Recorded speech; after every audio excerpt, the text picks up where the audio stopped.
shit.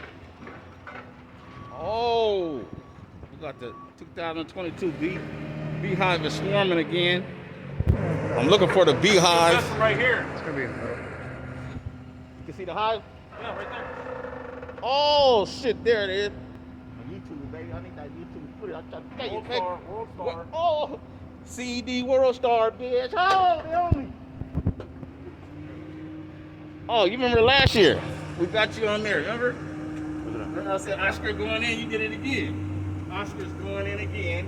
He went in last year, he got stung 27 times, and he's still not afraid, everybody.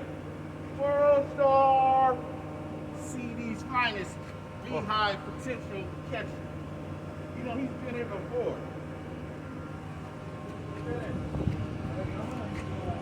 Yeah, this guy's been here before. He's a G. Oh, yeah. All right. Yeah, they're not. No, they're gonna. The guy's coming with the smoke and the. Oh, yeah? Yeah.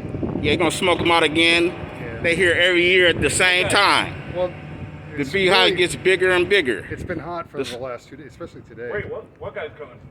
The beehive snowball effect. Johnny said he called the whatever he called. The guy smoked them out last time. Yeah. Yeah, you can't have. Matter of fact, he caught the queen bee, remember? In a cage. Did he? Oh, Yeah. I want to see that shit. And those are good Yeah. because you can sell them to a bee farm. You can go in there and get it. I'm trying to find the queen bee. Oh, it's underneath in the middle of that hive.